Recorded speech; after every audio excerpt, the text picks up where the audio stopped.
이사야 63장 11절에서 14절 말씀입니다. 백성이 옛적 모세의 때를 기억하여 이르되 백성과 양떼의 목자를 바다에서 올라오게 하시니가 이제 어디 계시냐? 그들 가운데 성령을 두시니가 이제 어디 계시냐?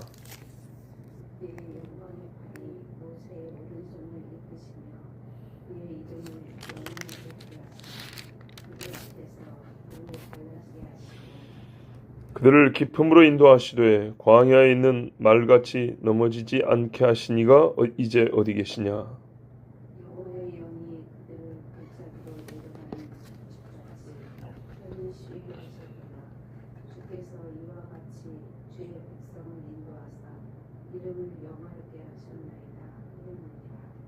아멘. 자, 11절은 백성이 하나님께 하는 말이냐, 하나님이 하신 말씀이냐, 해석이 두 가지로 나눌 수 있다고 그랬습니다.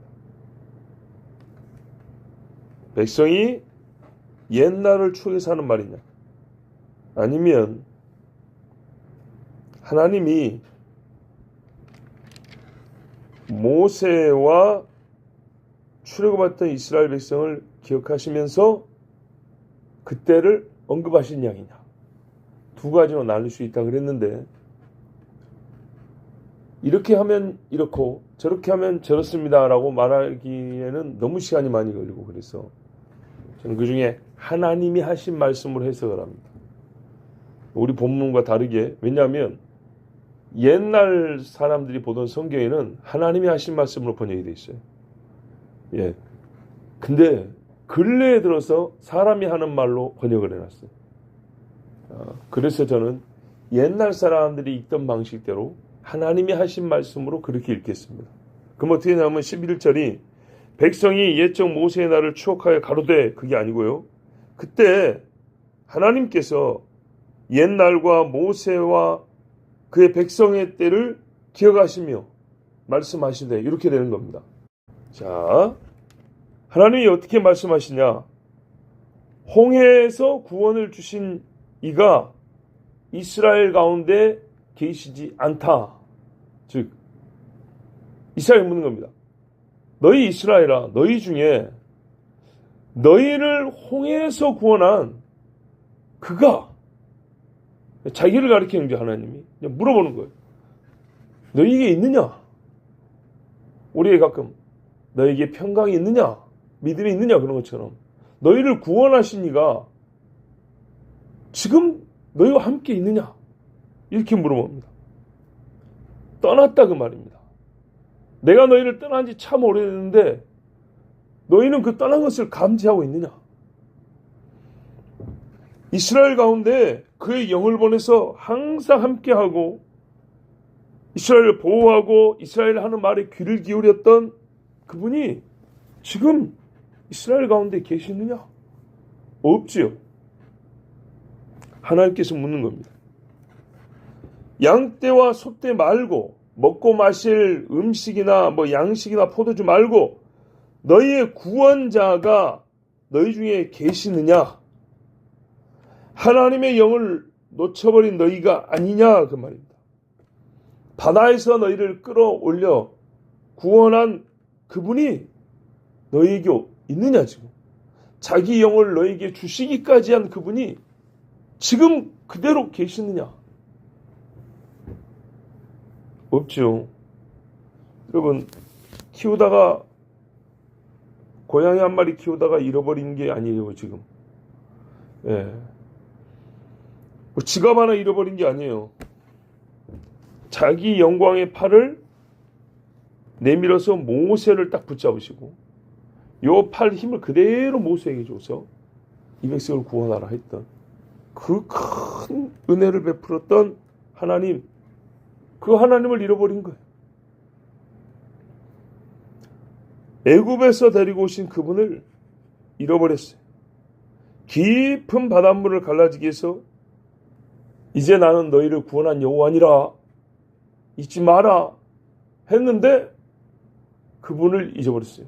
우리를 구원한 그분을 뭐라고 불러야 됩니까? 했더니 여호와라. 너희가 영원히 기억할 이름 너희의 구원자 여호와라. 이렇게 가르쳐 줬더니 잊어버린 거예요. 그러면 세상 사람들이 바로 그 하나님을 알고 싶으면 이스라엘을 찾아가면 배울 수가 있고, 이스라엘과 함께 살면 하나님과 함께 사는 것 같아야 되는데, 도무지 이스라엘과 같이 살아도 하나님이 없고 우상과 귀신이 있고, 이스라엘 가서 아무리 귀를 기울여봐도 우리를 구원하신 여호와께서 이런 말을 들을 수가 없는 거예요. 하나님이 보이지 않아요. 하나님이 이쪽이 무슨 일을 했냐? 자, 깊음으로 인도를 했대요. 죽으라고 깊은 데 넣었다는 얘기가 아니고 살리려고 깊은 데로 인도한 거죠. 여러분, 우리 예배당 천장의 수요 밑에까지 5m가 안 됩니다. 5m가 안 되는데 일반적인 바다를 가정했을 때 무슨 휴양지 가는 뭐 그런 데 말고요. 계곡물 말고 보통의 바다에서 5m 수심 들어가면 앞이 보일까요? 안 보일까요? 거의 안 들어가 보셨죠? 근데 보통의 해수욕장이면 우리 보통의 해수욕장에서 보통 사람이 5m 들어갈 일도 없습니다. 예, 자기 키만 한데 들어갈 일도 거의 별로 없는데 보통의 바다에서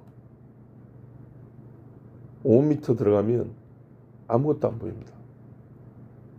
무지하게 무섭습니다. 예, 보통 사람이 잠수해서 들어가기도 어렵거니와 수경 쓰고 이렇게 밑을 내다보면 새까맣니다. 그래서 여러분 뭐 바다에서 사고 나면 뭐 잠수부가 들어가서 꺼내오고 살려고 무지하게 어려운 이야기입니다. 정말로 어렵습니다. 자, 아무것도 안 보입니다. 그럼 무슨 말이냐? 깜깜하죠. 어둠이 나를 감싸고 있는 거예요. 그렇죠?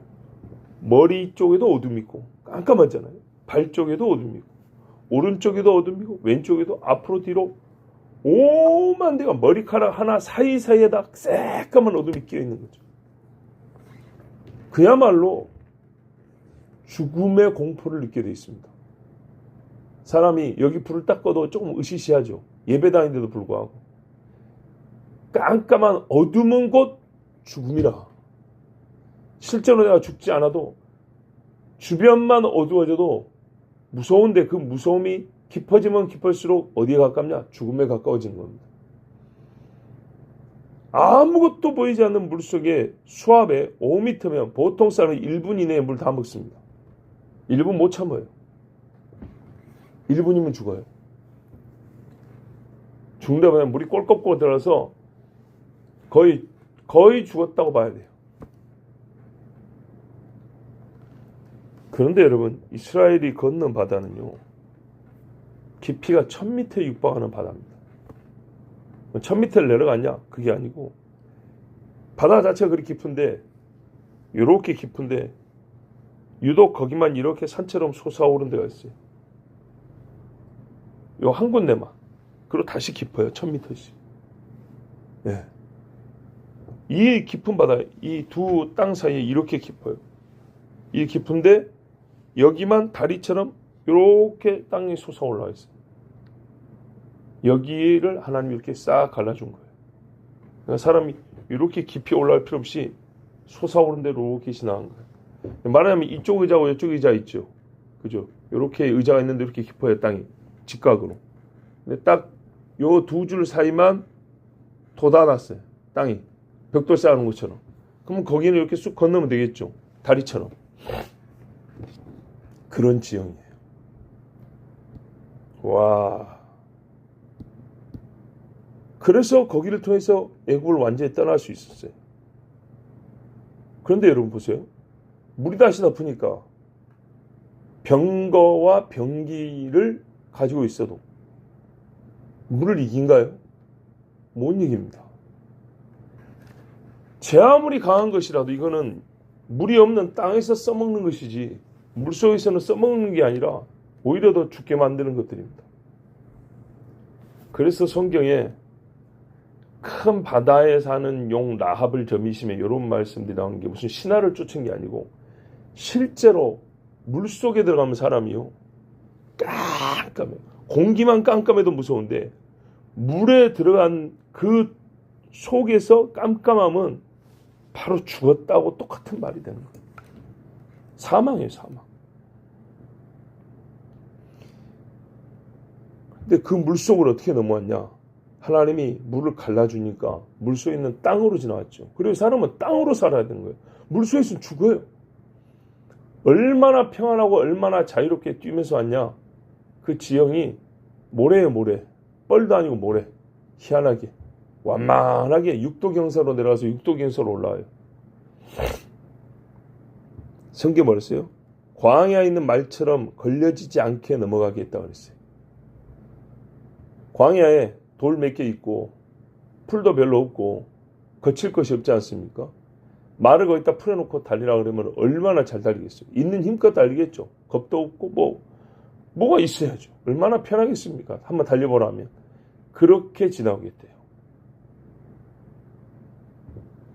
안정되게 지면의 안정됨으로 힘을 다하여 땅을 걸어서 올 수 있도록 해줬다 그랬어요. 울퉁불퉁한 것도 없고 거친 것도 없고 무슨 뭐 바위산이 있거나 계곡이 있거나 이런 것도 없고 걸릴 것도 없고 높이 뛰고 멀리 뛰면 애들은 달려가도 되고 짐승들은 역시 달려가도 되고 술에 끌고 가도 되고 그렇게 편하고 안정감 있게 이스라엘이 찬송 부르면서 물이 벽이 된 그곳을 지나왔어요.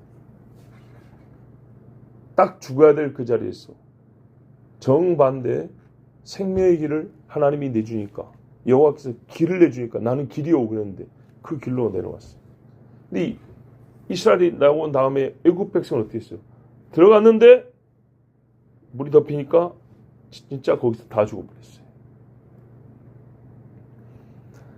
얼마나 마음이 편했냐? 14절을 보세요. 여호와의 신이 그들로 하여금 골짜기 위로 내려가는 가축같이 편히 쉬게 하셨도다. 주께서 이와 같이 주의 백성을 인도하사 이름을 영화롭게 하셨나이다 하였느니라. 골짜기는 계곡이 아니라 그랬습니다. 양편에 큰 산이 두 개 있고 그 산과 산 사이에 개활지, 우리로 말하면 평야 정도를 얘기하는 겁니다. 거기에 풀이 나 있는데 짐승을 풀뜯기로 몰아갔어요. 그리고 풀어놓으면 얼마나 평안하고 배부르고 즐거이 잘 먹겠습니까?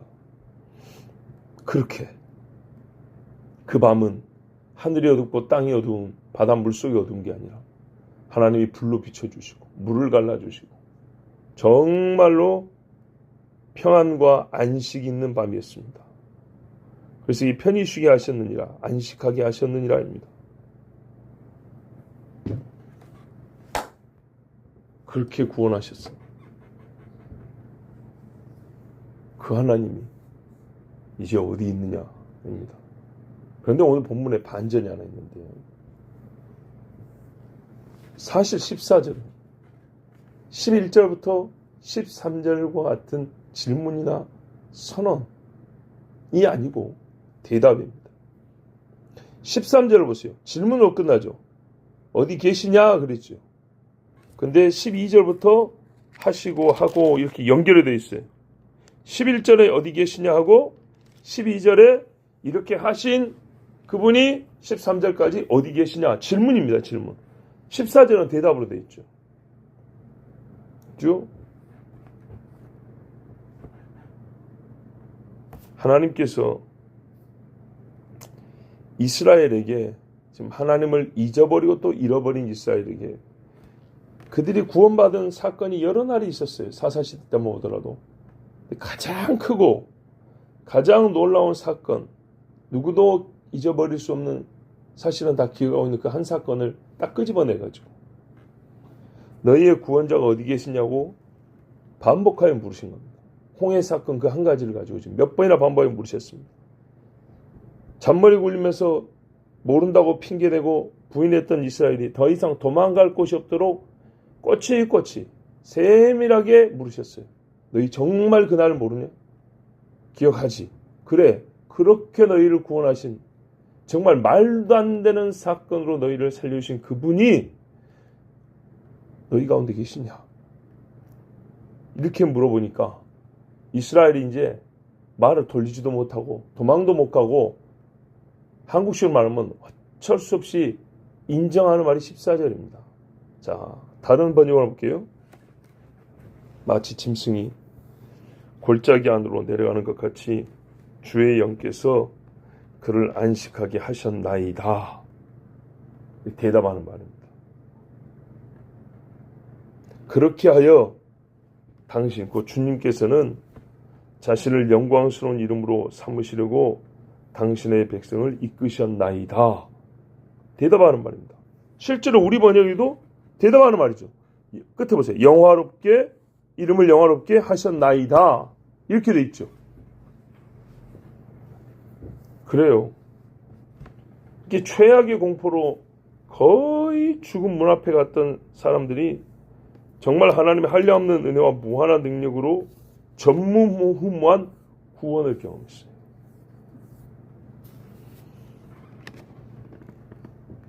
대답을 이제 했습니다. 맞습니다. 주님이 그렇게 구원했습니다. 그러면 이제 자기 죄를 고백했으니까 벌 받아야죠. 자, 여기서 이제 우리가 생각해 보자고요. 이게 단순히 역사 시간에 선생님이 묻고 질문한 게 아닙니다. 반역자에게 묻는 겁니다. 반역이 들통나고 시인되면은 차명을 당해야 되잖아요. 안 죽으려니까 부인하는 거죠. 몰랐으면 좋은데 알아채버렸단 말이에요. 들통이 났어요. 그래서 계속 이제 신문을 당하니까 어떻게 해요? 모른 척하고 나는 아닙니다. 나는 아닙니다. 그런 적 없습니다. 이래야 되는데 도망갈 데가 없게 물어보니까 예, 맞습니다라고 대답했어요. 그러면 이제 죽는 거죠. 하나님 앞에는 어떻게 됩니까? 내가 주님을 대적했습니다. 내가 주님을 거역했습니다. 내가 주님께 범죄하였습니다. 그러면 우리 하나님은 목을 자르는 것이 아니라 그 죄를 내가 대신 져주마. 그렇게 하시죠. 그거 해주려고 사실 물어보는 거죠. 그날도 보세요. 이 사망 앞에서 구원하시려고 모세에게 지팡이 바다를 들어 가리키라 그랬지 않습니까? 사탄의 종살이던 애굽에서 끄집어냈는데 이 바다 앞에서 죽게 하시려고 한 게 아니잖아요. 이 구원을 완성하려고 하신 거잖아요. 나를 구원하신 하나님께 나는 주님을 대적했습니다 라고 고백하면 여기서부터 이제 살 길이 바다에서 열리는 겁니다. 자, 이 고백이 하나님이 이스라엘로부터 듣고 싶은 말씀이에요. 원래는 범죄하지 않냐고 거역하지 않냐고 계속 찬송을 들으셔야 되는데 이 백성이 찬송을 던져버리고 하나님을 모독하고 저주하고 부인하는 그런 죄를 지었어요. 그래서 하나님이 화가 났어요. 그런데 죽이려고 하지 않냐고 살리려고 그 분노를 누그러뜨리면서 묻습니다. 그때 대답을 하면 맞습니다로 시인하면 이제 사는 길이 열립니다. 이 고백이 있은 후에 이스라엘은요, 현재 고난과 환난 중에 하나님 나를 그때처럼 살려주십시오라고 다시 기도가 가능합니다. 그러지 않겠어요? 봐보세요. 이 구원을 잊어버리고 하나님을 던지고 살아왔어요. 그래서 다시 환난을 겪고 있어요. 여기서 죽어야 되는데 다시 살 길이 뭐가 있습니까? 그냥 하나님 살려주셔야만 되는 게 아니고요. 전에 우리가 하나님을 거역했습니다. 요시아가 한 것처럼, 히스기야 한 것처럼 우리 하나님을 버렸습니다. 여호와 율법을 버렸습니다. 라고 눈물을 흘릴 때 주님이 다시 손을 내밀어 구원해 주신단 말이죠. 그래요. 여러분, 지금 이 말은요, 이렇게 하나님의 책망을 듣고 우리 죄를 다 회개하고 고백하였으니 지금의 환난, 야곱의 환난, 이곳에서 이때 우리를 구원하소서라고 부르짖는 이스라엘의 목소리입니다. 이게 무슨 말이냐면 지금 이게 예언이거든요. 예언인데 앞으로 이런 식의 대사가 있다 이 말입니다. 서로 주고받는 말이. 언젠가 세상 끄트머리에 가면 이런 식의 주고받는 말이 하나님과 이스라엘 사이에 있다 이 말이에요. 그리고 이스라엘과 하나님 사이에 왜 이 이야기가 있냐. 이스라엘이 지금 마치 홍해 앞에 있어서 죽음이 눈앞에 있는 것처럼 그런 처지에 던져지는 때가 있어요. 그때 하나님이 그들을 살리려고 너희가 어떻게 여기까지 이 지경이 되었느냐라고 묻는다는 거예요. 그럼 이스라엘이 부인하다가 끝내 맞습니다. 홍해에서 우리를 구원하신 분이 하나님이십니다. 그 영원한 이름을 우리가 잊어버렸습니다. 라고 고백을 한다는 거예요. 하나님이 그 소리가 딱 들리면 어떻게 해요? 원수가 핌이 시작된다 그 말입니다. 이 지금 예언으로서 그때를 내다보고 지금 그날의 대사를 서로 주고받는 대화를 여기다 기록해 놓은 겁니다. 장래 이스라엘은요. 오늘 이 말씀과 같은 그런 죄를 회개하고 차례차례 다 언급하면서 오늘 우리를 구원하소서 하나님. 저 고기 이끌고 온 수많은 군대 앞에서 우리를 구원하소서. 적그리스도의 미혹과 이스라엘을 몰살시키려 하는 그 악한 괴기에서 우리를 구원하소서. 홍해에서 하지.